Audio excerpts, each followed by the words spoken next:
হাবড়াতে মুখ্যমন্ত্রী সভা করেছেন 12 তারিখ আর আজকে 19 তারিখ, 8 দিনের মাথায় শুভেন্দু অধিকারী এখানে সভা করতে আসছে।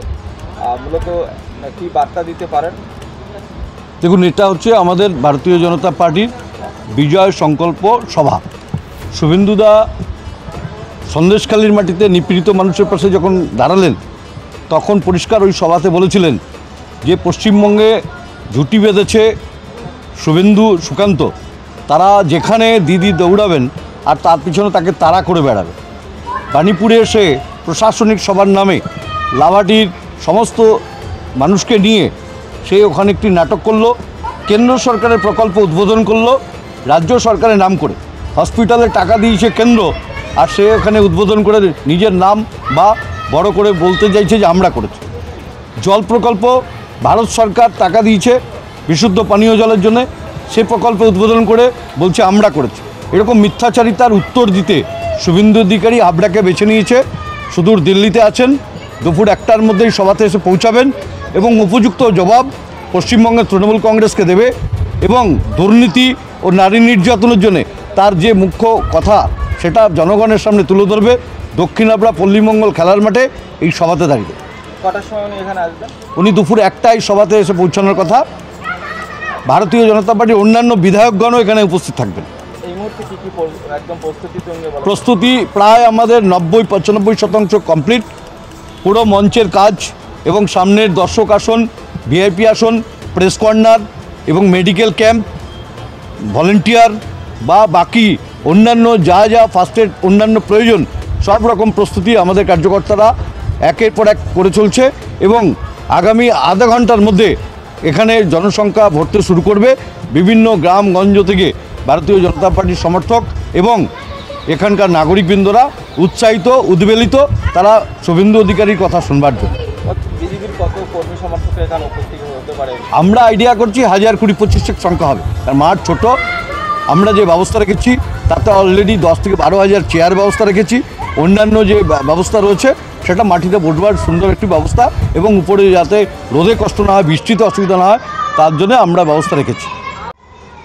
একদম হাবড়াতে মুখ্যমন্ত্রী সভা করেছেন 12 তারিখ আর আজকে 19 তারিখ, 8 দিনের মাথায় শুভেন্দু অধিকারী এখানে সভা করতে আসছে। মূলত কি বার্তা দিতে পারেন? দেখুন, এটা হচ্ছে আমাদের ভারতীয় জনতা পার্টির বিজয় সংকল্প সভা। শুভেন্দুদা সন্দেশখালীর মাটিতে নিপীড়িত মানুষের পাশে যখন দাঁড়ালেন, তখন পরিষ্কার ওই সভাতে বলেছিলেন যে পশ্চিমবঙ্গে ঝুঁটি বেঁধেছে শুভেন্দু সুকান্ত, তারা যেখানে দিদি দৌড়াবেন আর তার পিছনে তাকে তাড়া করে বেড়াবে। বাণীপুরে এসে প্রশাসনিক সভার নামে লাভাটির সমস্ত মানুষকে নিয়ে সে ওখানে একটি নাটক করলো, কেন্দ্র সরকারের প্রকল্প উদ্বোধন করলো রাজ্য সরকারের নাম করে। হসপিটালে টাকা দিয়েছে কেন্দ্র, আর সে ওখানে উদ্বোধন করে নিজের নাম বা বড় করে বলতে চাইছে যে আমরা করেছি। জল প্রকল্প ভারত সরকার টাকা দিয়েছে বিশুদ্ধ পানীয় জলের জন্য, সে প্রকল্প উদ্বোধন করে বলছে আমরা করেছি। এরকম মিথ্যাচারিতার উত্তর দিতে শুভেন্দু অধিকারী হাবড়াকে বেছে নিয়েছে। সুদূর দিল্লিতে আছেন, দুপুর 1টার মধ্যেই সভাতে এসে পৌঁছাবেন এবং উপযুক্ত জবাব পশ্চিমবঙ্গের তৃণমূল কংগ্রেসকে দেবে। এবং দুর্নীতি ও নারী নির্যাতনের জন্য তার যে মুখ্য কথা সেটা জনগণের সামনে তুলে ধরবে দক্ষিণ হাবড়া পল্লীমঙ্গল খেলার মাঠে এই সভাতে দাঁড়িয়ে। কটার সময় উনি এখানে আসবেন? উনি দুপুর 1টায় সভাতে এসে পৌঁছানোর কথা। ভারতীয় জনতা পার্টির অন্যান্য বিধায়কগণও এখানে উপস্থিত থাকবেন। এই মুহূর্তে কি একদম প্রস্তুতি প্রায় আমাদের 90-95% কমপ্লিট।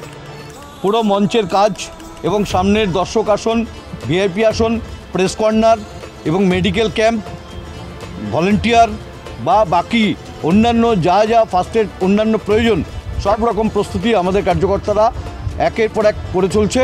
এবং আগামী আধা ঘন্টার মধ্যে এখানে জনসংখ্যা ভরতে শুরু করবে। বিভিন্ন গ্রামগঞ্জ থেকে ভারতীয় জনতা পার্টির সমর্থক এবং এখানকার নাগরিকবৃন্দরা উৎসাহিত, উদ্বেলিত, তারা শুভেন্দু অধিকারীর কথা শুনবার জন্য।